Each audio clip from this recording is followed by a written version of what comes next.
Et merci donc d'être en ce lieu pour le jour d'inauguration de ce premier séminaire que nous faisons. Je vais vous dire d'emblée que j'ai reçu de la part du Seigneur de commencer à partager un certain nombre d'enseignements, notamment concernant le mariage. Et donc Dieu nous fasse grâce. Ce premier jour où nous allons partager la parole de Dieu, nous avons donc initié un séminaire dont le thème c'est le bonheur conjugal.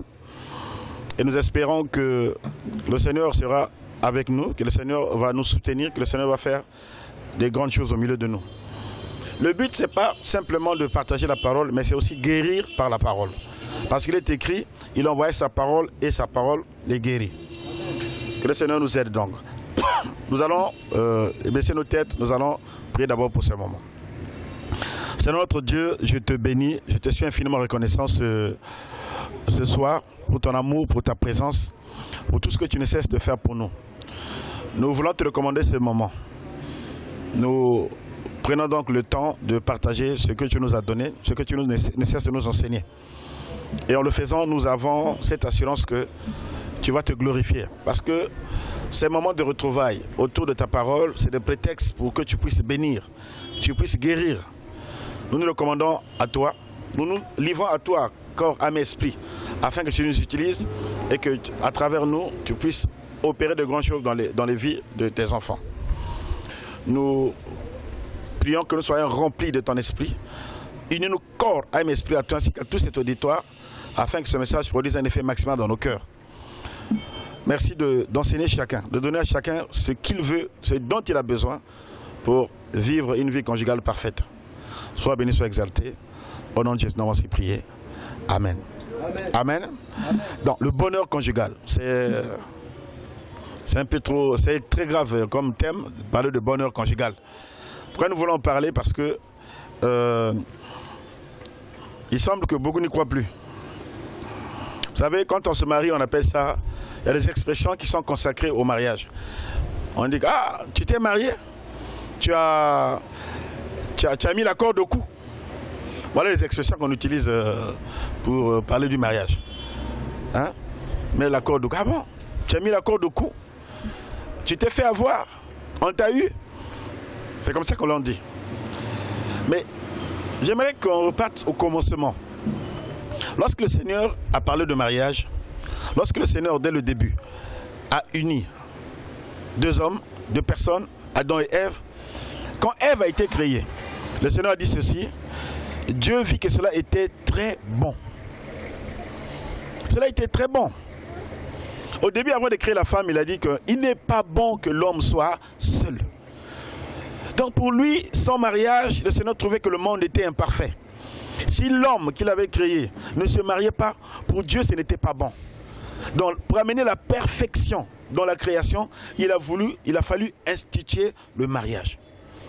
Donc, le mariage a été institué pour apporter la perfection dans la création. Et voyez l'exclamation du Seigneur. Quand la femme a été créée, la Bible dit que Dieu vit que cela était très bon. Pour lui, il avait fini. Il n'y avait plus rien à faire. Le monde était parfaitement fait. La femme a été créée. L'homme donc était uni à sa femme. Et voilà donc le chemin vers le bonheur. Alléluia. Pour Dieu, le mariage symbolise le bonheur. Alléluia. Amen. Le mariage symbolise le bonheur pour le Seigneur. C'est pas ce que nous en avons fait aujourd'hui. Pour le Seigneur, quand on parle de mariage, le mariage symbolise le bonheur. Quand on parle de mariage, on parle bonheur. Amen. Voilà pourquoi il a pris l'homme et la femme et les a mis dans l'Éden. L'Éden est dans le jardin d'Éden, qui symbolise le paradis de Dieu. Il les a placés dans un paradis. Il n'avait qu'à lever la main pour trouver à manger. Tout était là, tout était parfait. Toutes les conditions étaient réunies pour que les gens vivent dans la paix, dans la joie, dans le bonheur. Les conditions pour une vie de paix, de joie étaient réunies dans le jardin d'Éden. Et l'homme était parti pour vivre heureux. Le mariage était parti pour réussir. Alléluia. Donc le bonheur conjugal n'est pas un mythe. Le bonheur conjugal n'est pas quelque chose qu'on ne peut pas atteindre. Dès le commencement, Dieu avait cette pensée du mariage, des mariages parfaits, des mariages heureux, des mariages vivant dans un parfait bonheur. Donc c'est un peu pessimiste d'appeler le mariage l'accord de cou. Alléluia. Amen. Beaucoup sont peut-être désabusés, mais la parole de Dieu va nous aider. Alléluia. Amen. La parole de Dieu va nous aider. Je suppose que pour y arriver, nous avons certainement quelque chose à faire aussi. Amen. Amen. Dieu a fait sa part et nous avons quelque chose à faire. Amen. Amen.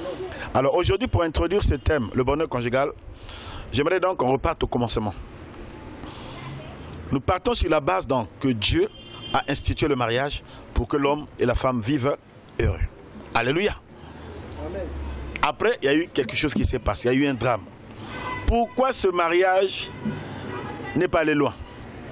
Amen. Pourquoi ce bonheur a été arrêté? Repartons au commencement. Et c'est les mêmes conséquences que, si nous comprenons cela, ce sont les mêmes conséquences que nous vivons jusqu'à aujourd'hui. Pourquoi les mariages ne sont pas heureux? Ce sont les mêmes conséquences qui se sont passées dans le jardin d'Éden. Alléluia. Nous allons donc ouvrir nos Bibles. Nous allons lire, aujourd'hui nous allons voir la tragédie qui s'est passée. Pourquoi le bonheur a été arrêté? Et nous trouverons donc à la fin de ce message des solutions pour ne pas revivre cette tragédie. Chaque message que je donnerai sera un message entier. C'est-à-dire en lui-même, il peut constituer un message entier que l'on peut exploiter sans avoir besoin de recourir à un autre message. Amen. Donc aujourd'hui, nous allons parler de la tragédie de l'Éden. La tragédie de l'Éden. Il y a quelque chose de tragique qui s'est passé, qui a coupé court au projet de bonheur, d'amour parfait que l'homme avait pour sa femme. Donc nous allons lire dans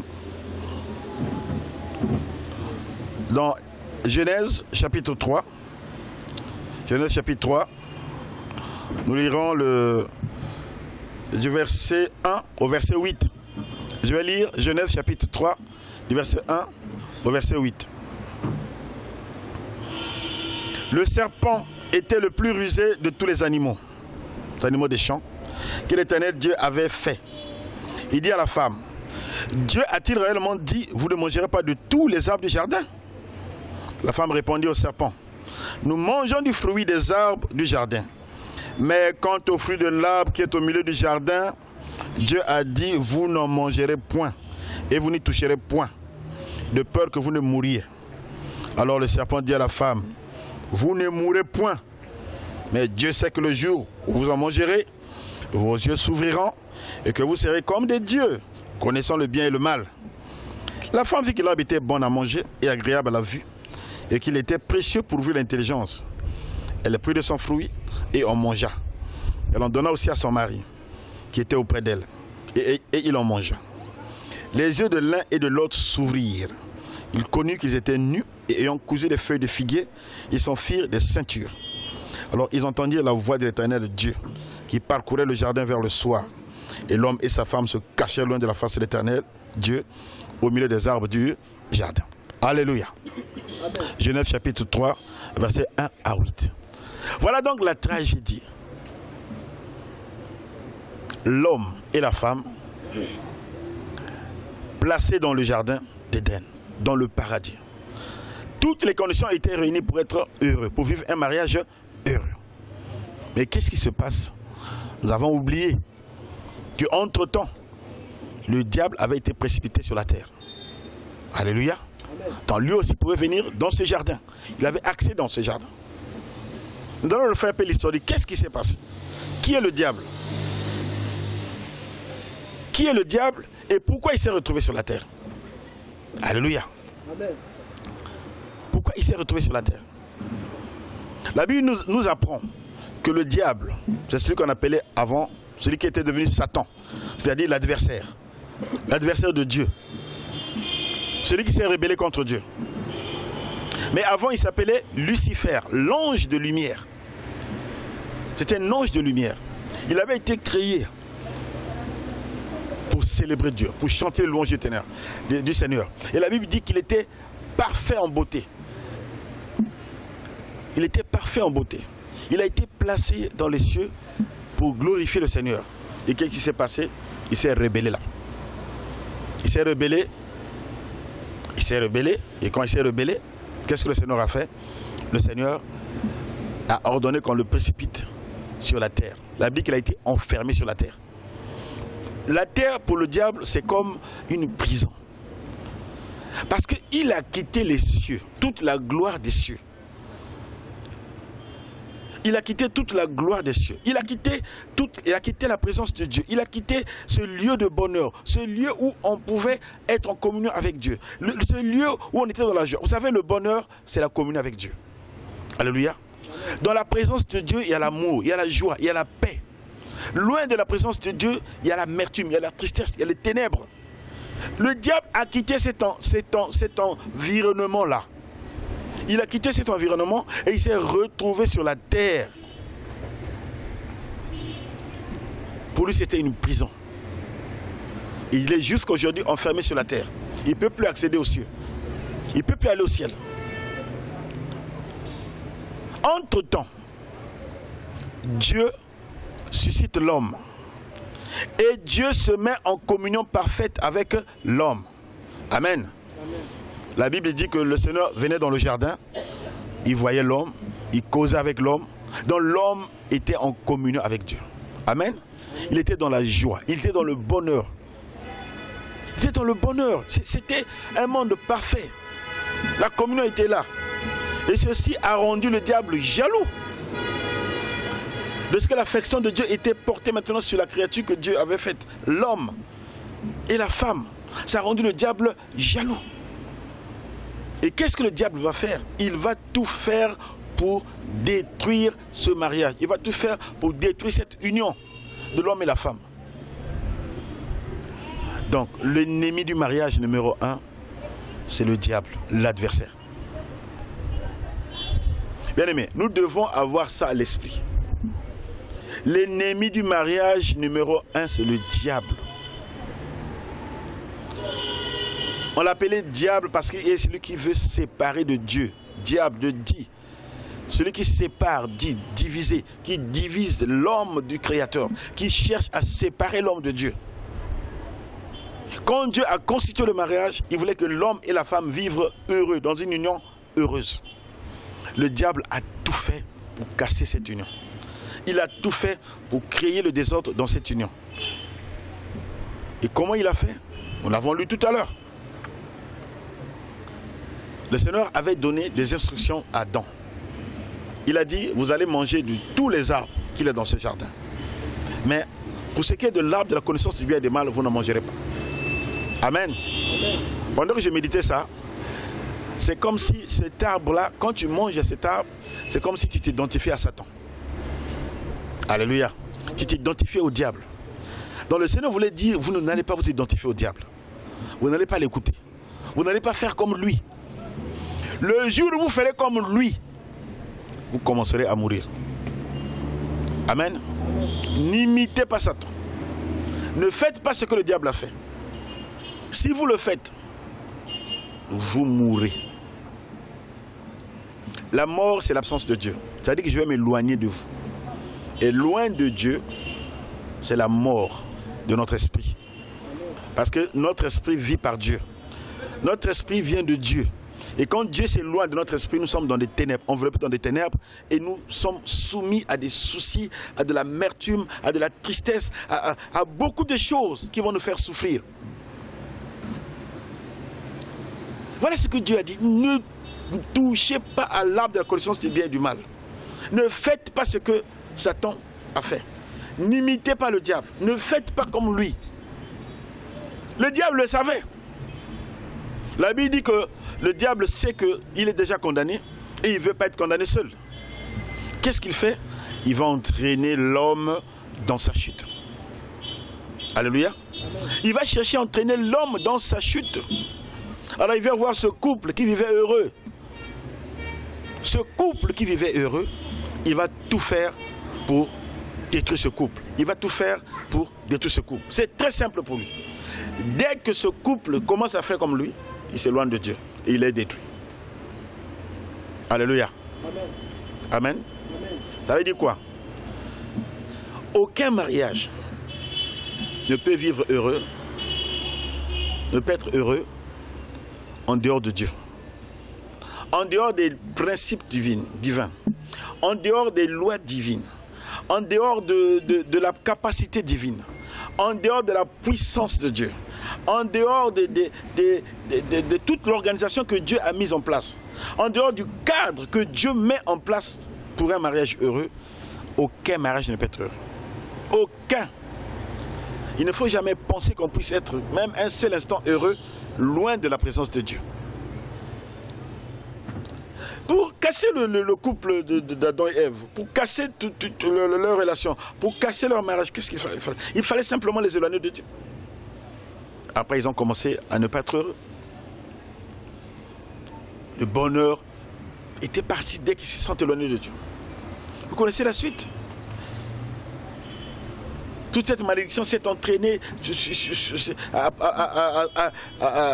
gagner leurs enfants. Vous savez que les enfants commençaient à s'entretuer, ainsi de suite. Et jusqu'à aujourd'hui, ce chaos dans lequel l'humanité est plongée, c'est à cause du jeu que le diable avait fait pour s'aimer le trouble, pour s'aimer les désordres dans le foyer d'Adam et dans le foyer d'Ève. Alléluia.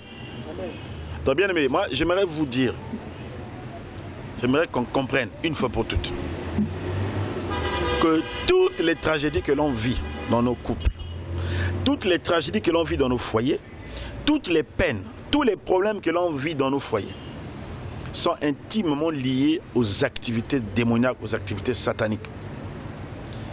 Je ne suis pas là pour vous faire l'apologie des démons ou quoi, mais je voudrais attirer votre attention. La Bible dit que le diable est menteur dès le commencement. Ce matin, le Seigneur est en train de me dire une chose. Il dit ceci, qu'il y a des choses que l'on ne peut même pas s'expliquer dans le comportement de nos partenaires parfois dans le couple.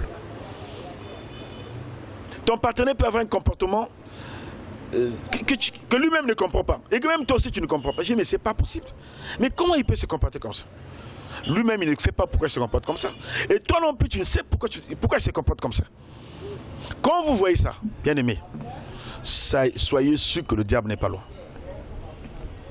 Le diable n'est pas loin. Ce n'est plus le temps des palabres. C'est le temps de passer à autre chose. Il faut chercher le secours de Dieu. Il faut passer à la prière. Parce qu'il y a des choses qui nous dépassent. Il y a des choses qui nous dépassent. Le diable peut nous faire des choses qui vont nous dépasser, qui vont nous créer des problèmes. Amen. Amen. Alléluia. Donc, ça commence donc dans le jardin d'Éden. La tragédie commence là. Tous les mariages ont commencé à échouer dans le jardin d'Éden. Pourquoi? À cause de l'intervention du diable dans le couple. Pourquoi? À cause de l'imitation du diable. Pourquoi? À cause du fait que l'homme s'est livré au diable. Amen. J'aimerais qu'on lise dans Ésaïe comment le Seigneur nous parle de ce que le diable a fait. Ésaïe 14, versets 12 à 13. Voilà les prétentions que le diable avait. Ésaïe chapitre 14, versets 12 à 15. Te voilà tombé du ciel, astre brillant, fils de l'aurore. Tu es abattu à terre, toi le vainqueur des nations. Tu disais en ton cœur, je monterai au ciel, j'élèverai mon trône au-dessus des étoiles de Dieu. Je m'assiérai sur la montagne de l'assemblée, à l'extrémité du septentrion. Je monterai sur le sommet des nues, je serai semblable au Très-Haut. Mais tu as été précipité dans le séjour des morts, dans les profondeurs de la fosse. Alléluia. Voilà les prétentions du diable. Qu'est-ce qu'il voulait faire? Il dit, je monterai au ciel. Pardon, je lèverai mon trône au-dessus des étoiles de Dieu. Je m'assiérai sur la montagne de l'assemblée, à l'extrémité du septentrion. Je monterai sur le sommet des nues. Je serai semblable au Très-Haut. Mais tu as été précipité dans le séjour des morts, dans les profondeurs de la fosse. Amen. Il voulait prendre la place de Dieu. Élever son trône au-dessus du trône de Dieu. Il voulait être plus que Dieu. Il voulait être Dieu et plus que Dieu. Le rôle de créature merveilleuse, et toi, astre brillant, lumière éclatante, d'une beauté éclatante, ne lui suffisait plus. Il avait une telle gloire qu'il disait non, non, non, pourquoi je veux continuer à servir Dieu? Moi-même, je peux être Dieu. Je vais me placer au-dessus de Dieu. Rébellion, indépendance vis-à-vis de Dieu. Dès que le diable s'est rébellé contre Dieu, dès qu'il a voulu être indépendant de Dieu, qu'est-ce qui s'est passé? Il a été précipité sur la terre. La Bible dit abattu à terre dans ce passage. Il a été précipité sur la terre. Il faut que nous le comprenions. Si nous ne faisons pas entrer cette dimension spirituelle dans notre mariage, il y a des choses que nous ne comprendrons pas. Et qu'est-ce qu'on va faire? Je penserais que quand ça ne marche pas, la solution c'est seulement la fuite. Le divorce c'est une forme de fuite. Parce que ça ne marche pas, j'arrête. Donc je ne peux plus supporter ça.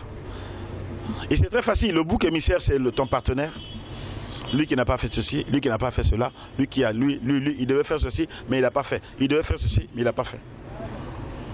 Un mariage qui n'est pas protégé des attaques du diable, des projets du diable, des desseins du diable, c'est un mariage voué à l'échec. Voué à l'échec. Lisez Jean 10:10. Le voleur ne vient que pour tuer, égorger et détruire. Le voleur, le diable, il ne vient que pour tuer, pour égorger et pour détruire. Si vous lui laissez la place dans votre foyer, si vous l'écoutez, si vous lui donnez de la place dans votre foyer, il va détruire. Il va détruire, soyez-en sûrs. Soyez-en sûrs. Soyez-en sûrs, il va détruire. J'ai mal au cœur pendant que je parle de ça parce que je connais beaucoup de foyers qui ont été détruits. Je connais beaucoup de personnes dont les foyers ont été détruits. Il leur est arrivé des choses qu'ils ne comprennent pas eux-mêmes. Il leur est arrivé des choses qui ne peuvent pas s'expliquer. Vous savez, il ne faut pas penser que quand les gens se séparent, c'est qu'ils ne s'aimaient pas. Non, c'est faux. Beaucoup de gens séparés s'aiment encore.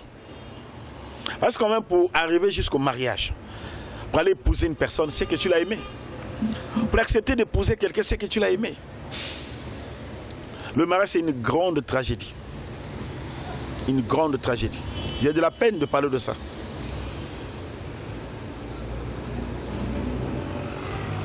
Mais le bonheur est possible avec le Seigneur. Donc ce que le diable va faire, c'est t'éloigner de Dieu. Dès qu'il réussit à t'éloigner de Dieu, dès qu'il réussit à te faire de toi quelqu'un d'indépendant vis-à-vis de Dieu, dès qu'il réussit à... Dès que tu réussis à faire de toi quelqu'un qui limite, qui fait comme lui, il t'a gagné. Il s'est introduit dans ta vie, il s'est introduit dans ton foyer. Tous les couples qui ne comprennent pas ça, tous les couples qui n'ont pas compris ça et qui ont introduit le diable dans leur vie sont voués à l'échec. Ce n'est que dans la présence du Seigneur que l'on peut être heureux. Bien aimé, il faut qu'on le sache dès le début. Vraiment, je martèle ça dès le début. Je vais beaucoup enseigner sur le mariage. Le Seigneur m'a dit, franchement, je dois commencer par vous dire ça. Vous ne pouvez pas envisager une vie de mariage sans comprendre la tragédie dans laquelle vous pouvez tomber. Sans comprendre dès le début qui a détruit le premier mariage. Pourquoi il a détruit? Je vous ai expliqué qu'il a été condamné. Il ne veut pas partir seul. Il commence par détruire le mariage. Tous ceux qui se marient savent quelles sont les tracasseries que l'on a quand on veut se marier. Chaque fois que vous voulez vous marier, rien que même avant d'arriver aux cérémonies, il y a des choses qui vont vous arriver, vous ne comprenez pas. Le diable va tout faire pour vous empêcher de vous marier.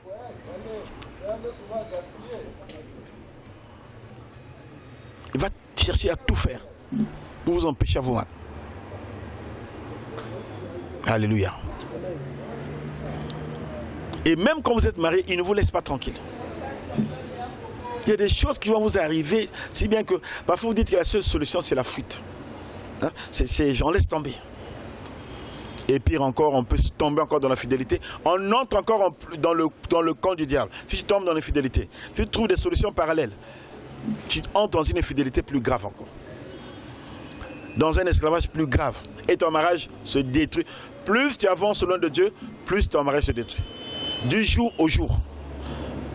Malheureusement, des gens qui commettent l'irréparable se retrouvent à un point bon. Pour eux, qui est un point de non-retour. Alléluia. Amen. Nous devons le comprendre. La tragédie de l'Éden, c'est l'introduction de Satan dans le foyer d'autrui, dans le mariage d'autrui. Satan s'est introduit dans un mariage. Et quand il s'est introduit, il a fait une proposition aux mariés. Dès que les mariés l'ont écouté, il les a gagnés. Il a détruit leur bonheur, il a détruit leur vie.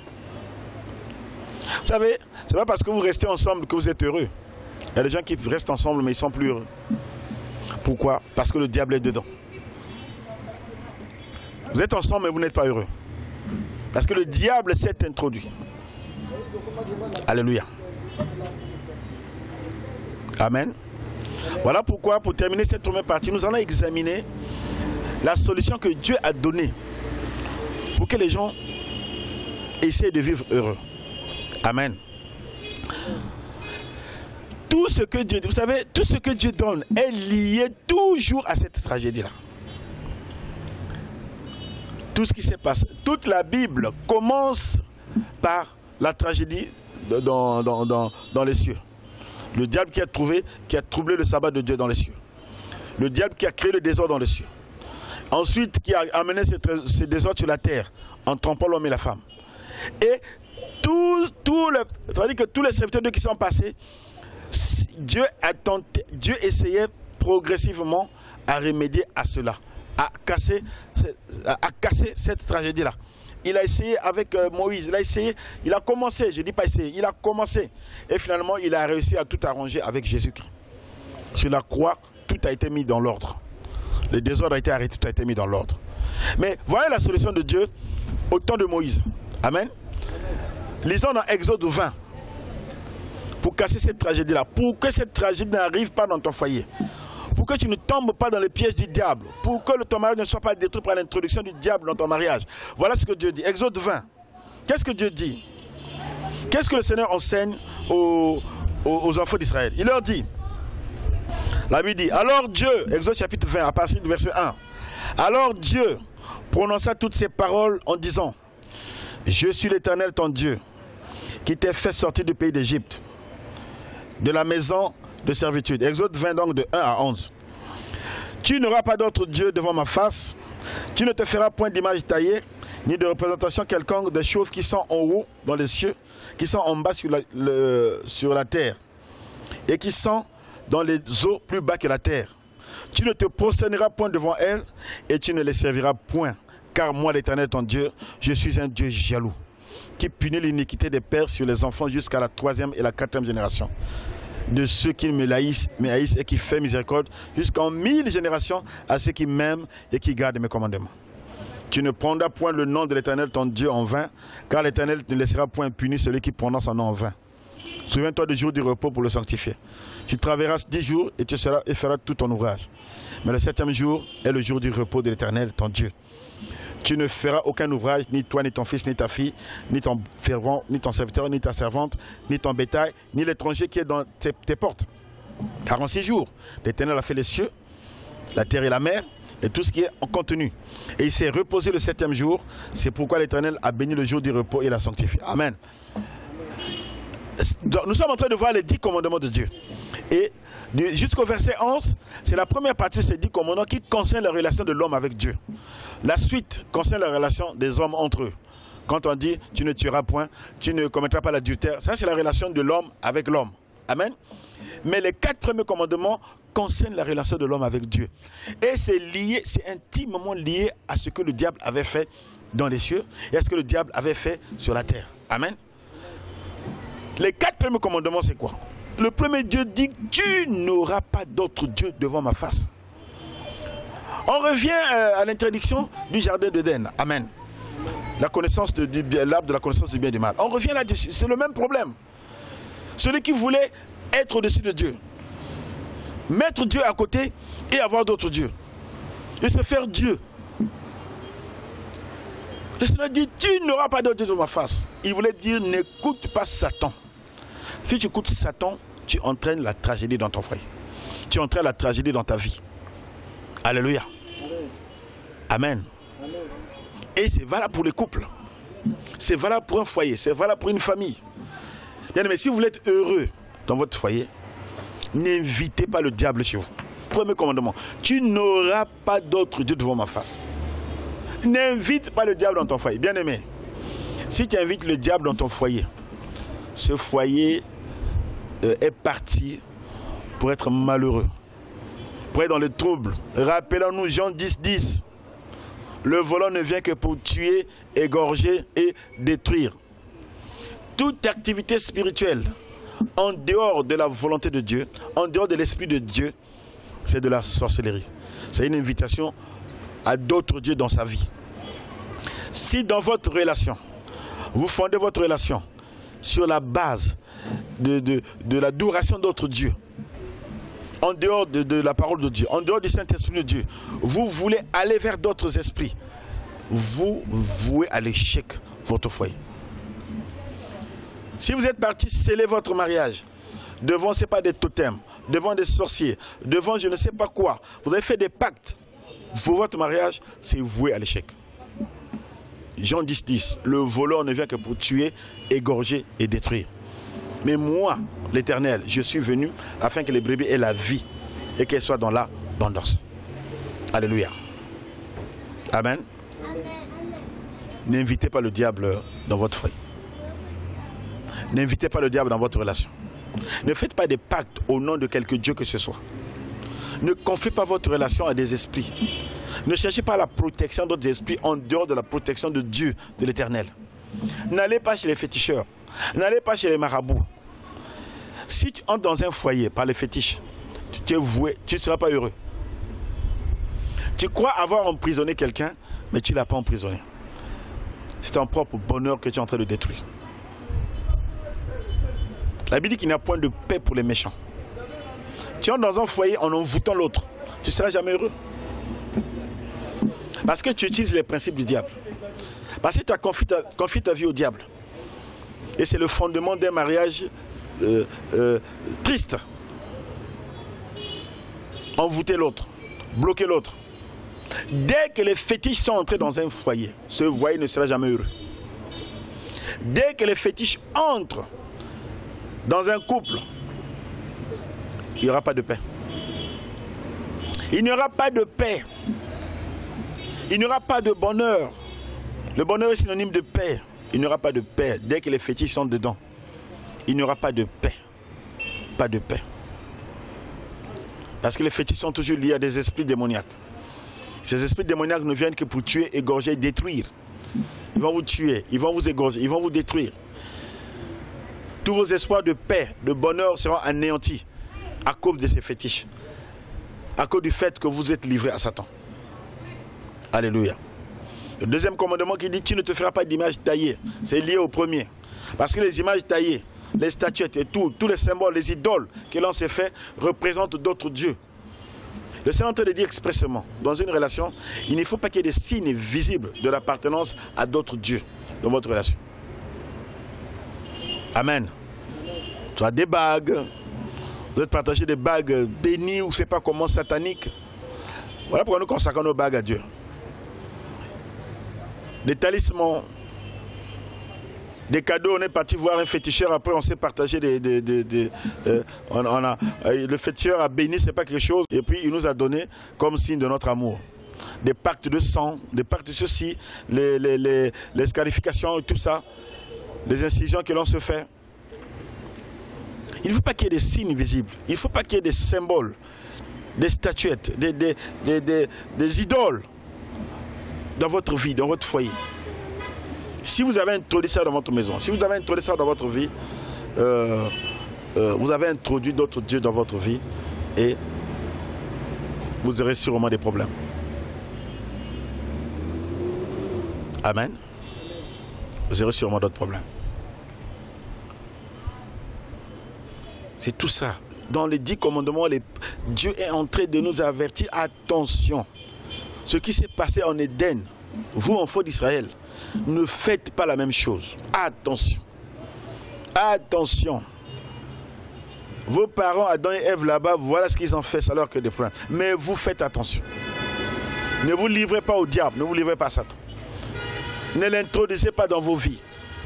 Ne l'introduisez pas dans votre relation. Ne l'introduisez pas dans votre foyer. Vous aurez des problèmes. Ce n'est que cela que le Seigneur veut nous enseigner. Et le 3e commandement, il dit, tu ne prendras pas le nom de l'Éternel en vain. Vous savez, quand Adam et Ève ont méprisé le nom de Dieu, quand ils ont écouté le diable, au lieu d'écouter le Seigneur, ils ont méprisé le nom de Dieu. Ils ont pris le nom de Dieu en vain. Prendre en vain, c'est-à-dire que c'est comme dire que Dieu n'est rien, quoi. Dieu n'est rien. Qui est Dieu? Le diable a pris le nom de Dieu en vain. Qui est l'Éternel? Qui est Dieu? Ah, je monterai, je placerai mon trône au-dessus des étoiles de Dieu. Il a pris le nom de Dieu en vain. Il a méprisé Dieu. Alléluia. Il a manqué de respect au nom de Dieu. Il n'a pas considéré Dieu. Si dans votre relation de couple, vous prenez le nom de Dieu en vain, vous méprisez ce nom, en faisant quoi? En donnant gloire à d'autres personnes, à d'autres choses, à vous-même, au lieu de donner gloire à Dieu, vous aurez des problèmes. Vous aurez des problèmes. Dieu vous a béni, vous faites un sacrifice. Dieu vous a béni, vous faites une fête mondaine. Dieu vous a béni, vous allez remercier les idoles de votre famille. Dieu vous a béni, vous allez faire quelque chose qui donne gloire à d'autres personnes ou à d'autres dieux plutôt que d'honorer le nom de l'Éternel. La Bible dit, il faut en toute chose rendre gloire à Dieu. Quoi que vous fassiez, faites tout pour la gloire de Dieu. Même pour manger, la Bible dit que nous devons tout prendre avec action de grâce. Amen. On va parler d'un monsieur, sa femme, il a fait un cadeau à sa femme. Et sa femme lui dit, ah, gloire à Dieu. Vraiment merci pour ce cadeau, gloire à Dieu. Le monsieur dit, gloire à qui? Il dit, gloire à moi. C'est moi qui t'ai donné cet argent. C'est moi qui t'ai donné ce cadeau, c'est pas Dieu. Non. Toute la gloire doit revenir au Seigneur. Amen. Toute la gloire. Toute la gloire. Notre intelligence vient de Dieu. Rendons-lui gloire pour ça. Notre beauté physique vient de Dieu. Rendons-lui gloire pour ça. Nos possessions, nos diplômes, nos maisons, nos voitures, nos vêtements, la qualité de la vie que nous avons doit nous pousser à rendre continuellement gloire à Dieu. Alléluia. Ne nous croyons pas supérieurs à quoi que ce soit. Ne croyons pas que nous pouvons être indépendants de Dieu. Ne méprisons pas le nom de Dieu. Rendons gloire à Dieu dans tout ce que nous faisons. Nous nous entendons dans le couple, rendons gloire à Dieu. Alléluia. Il ne faut pas dire non, c'est parce que nous on est de très bonne éducation. Hein. Non, non, nous on est très bien éduqués. Tout ça, voilà. Non. Rends gloire à Dieu. Amen. C'est comme un frère qui disait, bon, on a dit, ah frère, comment tu as appris à jouer le synthé? Non, personne ne m'a appris. J'ai appris moi-même et tout, c'est comme ça. Nous, dans notre famille, on ne nous apprend pas. Nous sommes très intelligents. Dès qu'on regarde, on comprend, on fait. Rends gloire à Dieu. Alléluia. La Bible dit que le Seigneur vous apprendra toutes choses.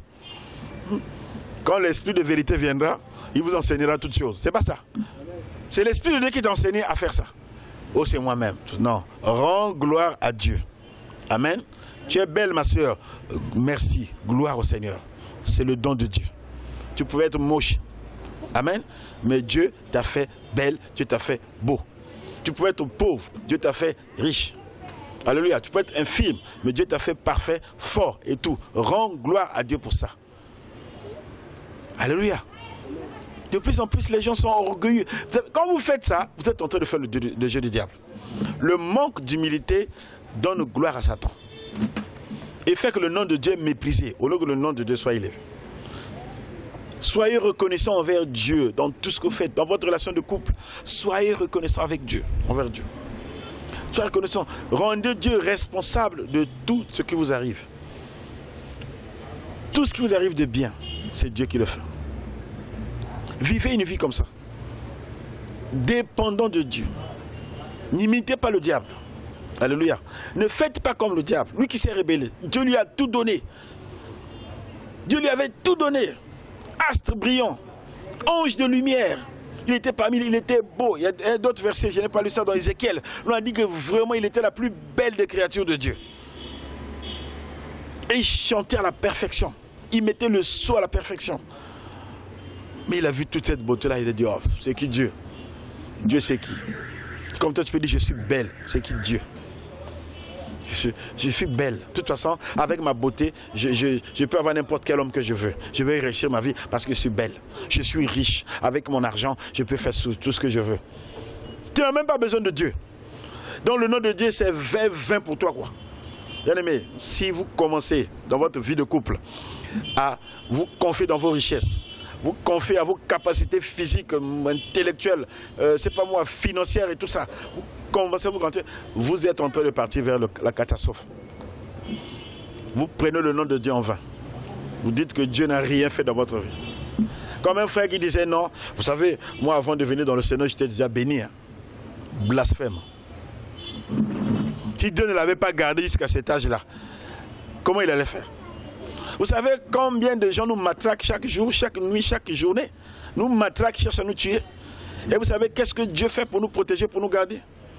Si Dieu pouvait nous ouvrir les yeux pour que nous comprenions, beaucoup de gens allaient fermer leur bouche. Et moi j'ai eu l'occasion de voir des démons comme ça. Dieu m'a demandé des démons. Je ne blague pas avec le péché. J'ai vu des démons comme ça. Dans des visions nocturnes, j'ai vu des démons, j'ai lutté contre eux. Et quand je me suis réveillé, depuis le jour-là, j'avais compris, il ne faut pas blaguer avec les choses. Si Dieu ne nous gardait pas, mais qu'est-ce que tu vas faire? Tu ne peux même pas résister. Une seule attaque des démons va détruire toute ta vie. Tu ne peux pas tuer quoi? Nous sommes ce que nous sommes grâce à Dieu. Regardez Job. Job pouvait être fier de lui. Mais heureusement qu'il était un homme humble. Il faisait souvent des sacrifices. Celui qui faisait des sacrifices, ça symbolisait qu'il considérait que tout ce qu'il était, c'était grâce à Dieu. C'est les actions de grâce. Et regardez quand Dieu a permis à Satan de le toucher seulement. En un seul jour, tout ce que Job avait battu, avait conçu toute sa vie, a été détruit. En un seul jour. Il a reçu des comptes rendus en une seule journée. Des comptes rendus de la destruction de tout ce qu'il avait battu de ses mains pendant des années. Hein? Parce que Dieu avait permis à Satan de toucher à ses biens. Et Satan est plus loin, on a touché à sa santé. Mais Job avait compris que tout ça venait de l'Éternel.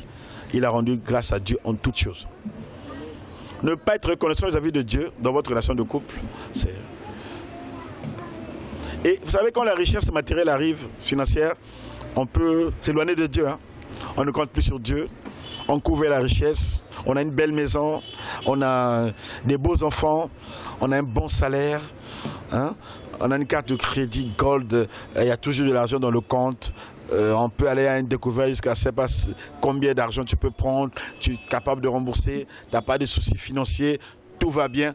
C'est là où on commence à s'éloigner de Dieu. On commence à prendre le nom de Dieu en vain. Bien aimé, ça c'est des signes qui montrent que le couple va aller mal. Si vous oubliez Dieu, si vous prenez le nom de Dieu en vain, c'est le signe que le couple est en train d'aller mal. Le couple va aller mal. Il faudrait bien aimer faire très attention avec ces choses. Il faut faire très attention. Tu ne prendras pas le nom de Dieu en vain. Amen.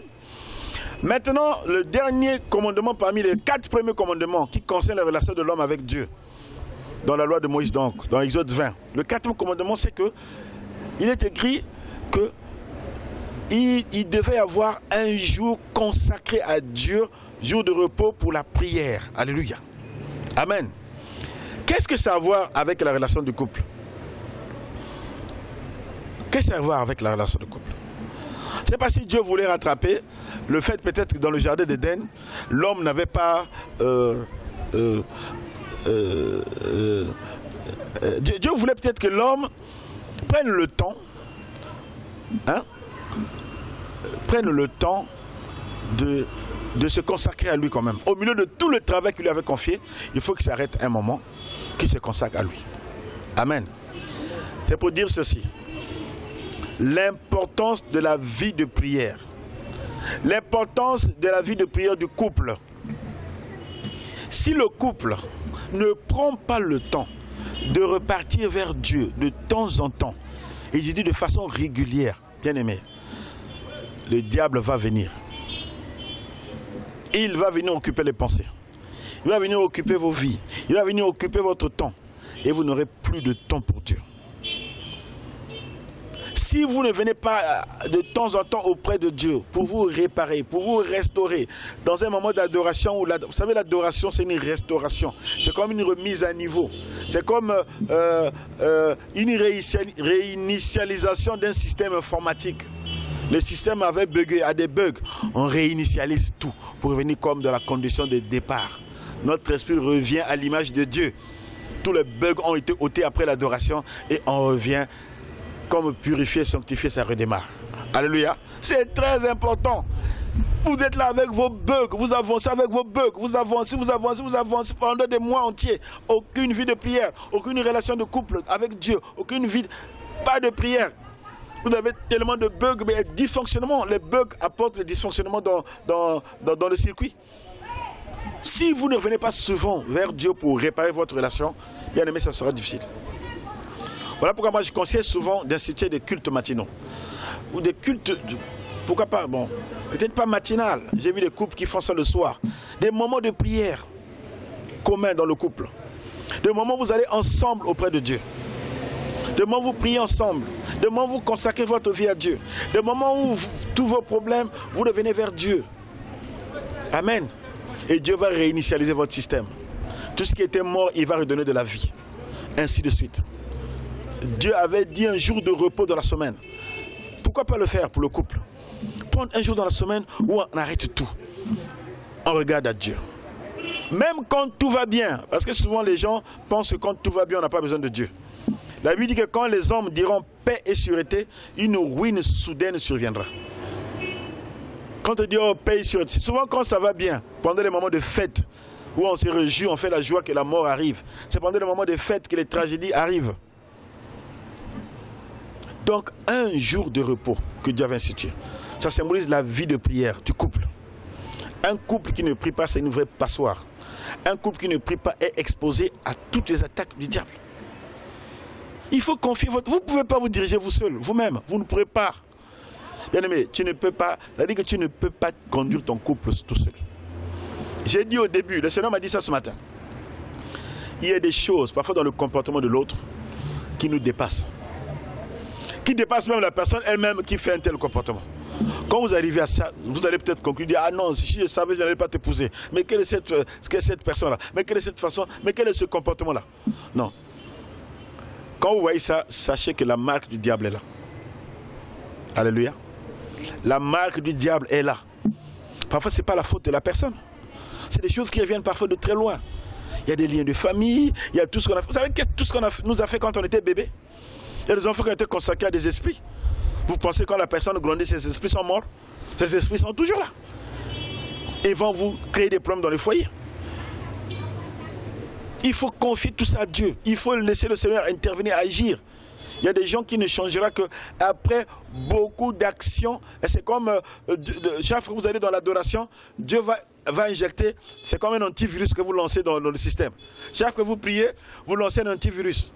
Hein? Aujourd'hui, vous allez tuer 2 virus. Demain, encore 2 autres virus. Ainsi de suite. Perpétuellement, l'antivirus va agir progressivement. L'antivirus n'agit pas en une fois. Vous voyez tout le temps que ça prend parfois quand vous scannez vous scannez un ordinateur. Hein? Dans la prière, c'est comme un antivirus que vous mettez dans votre système, ainsi de suite, ainsi de suite, ainsi de suite. Ça casse, ça casse, ça casse, ça casse, jusqu'à ce qu'un jour, si Dieu le permet, que tous les virus ont été enlevés. Alléluia. Malheureusement, la Bible dit que la perfection ne viendra que quand nous le verrons. Amen. Quand nous quitterons ce corps de mort et quand nous le verrons, quand nous aurons des corps nouveaux, c'est là où nous serons parfaits. Mais tant que nous sommes encore dans ce corps de péché, la perfection ne viendra pas. Il ne viendra pas. Mais ça ne nous empêche pas d'aller vers Dieu. Alléluia. Afin de nous restaurer. Afin de nous équilibrer. Donc les 4 premiers commandements de la loi, tu n'auras pas d'autre Dieu devant ma face. Tu ne te feras pas des images, des idoles, tu n'inclineras pas devant les idoles. Vous voulez de parler de ça, des idoles de la mode, des idoles de la convoitise des choses de ce monde, des idoles des choses mondaines, les idoles comme les choses mondaines, la mode et toutes ces choses-là. Hein? Il ne faut pas se procéder devant ces choses. Un couple qui est victime de la mode, c'est un couple qui aura des problèmes. Le goût des belles voitures, le goût des belles maisons, le goût d'avoir des habits griffés, les meilleurs vêtements. Ça, c'est les idoles aussi. Ah non, moi, mes enfants ne mettent que tel type de vêtements. En tout cas, moi, je ne peux pas porter. Moi, je ne peux porter que ceci. Ah, moi, je ne peux pas faire... Nous, dans notre couple, nous, voilà, nous, c'est ça. Nous, voilà nos standards. C'est l'excellence. Et c'est dommage. C'est dommage qu'aujourd'hui, nous, serviteurs de Dieu, ça dit que la Bible dit, hein, soyez sobres. Mais nous ne sommes plus en train d'enseigner la sobriété aux gens. Nous sommes en train d'enseigner aux gens d'être extravagants. Et on appelle ça l'excellence. On a le toupet d'appeler ça l'excellence de Dieu. Dieu a dit sur la tête et non la queue. Dites-moi quelle était l'excellence que Jésus avait. Il a dit, le Fils de l'homme, les loups ont des tanières, les renards ont des tanières, les loups, les oiseaux ont des nids. Mais le Fils de l'homme n'a même pas un endroit où reposer sa tête. Jésus n'avait pas de maison. Jésus n'avait pas des habits somptueux. Jésus n'avait rien. Et il est dit que nous devons être ses imitateurs. Soyez sobres. Paul encore averti, il a dit que non, attention, ne courez pas derrière les richesses. Parce que ceux qui ont été envahis par l'amour de l'argent se sont jetés dans bien de tourments. Beaucoup de couples se jettent dans bien de tourments en suivant les idoles de la mode, les idoles de l'excellence, soit des gens de l'excellence. Ils se jettent dans bien de tourments. Hein? Donc débarrassons-nous des idoles-là et nous serons heureux. Ne prenons pas le nom de Dieu en vain. Respectons Dieu, considérons Dieu dans tout ce que nous faisons. Rendons-le responsable de tout notre bonheur et reconnaissons-le. C'est ça qu'on dit dans l'adoration de la louange. Sachant qu'il n'y a que lui qui est capable de nous rendre heureux. Et enfin, la prière. Si nous négligeons la prière, le diable pourra s'approcher de nous. Si nous coupons notre relation avec le diable, il pourra s'approcher de nous et nous inculquer des tas de choses qui vont nous détruire. Alléluia. Amen. Voilà, bien aimé, pour cette première journée, je tenais à parler de ça, de la tragédie de l'Éden. La tragédie de l'Éden. Ce qui peut arriver si nous laissons le diable s'introduire dans notre vie. Amen. J'aimerais que nous puissions prier. Nous allons élever nos voix. Nous allons demander au Seigneur de nous garder. Que nous ne soyons pas victimes de cette tragédie dans notre vie de couple. Levons nos voix et prions. Seigneur, merci encore pour cette parole. Merci pour ce premier jour où nous sommes en train de partager ta parole. Merci de nous avoir parlé de la tragédie de l'Éden. Nous avons dit qu'au commencement, le premier mariage a eu des problèmes.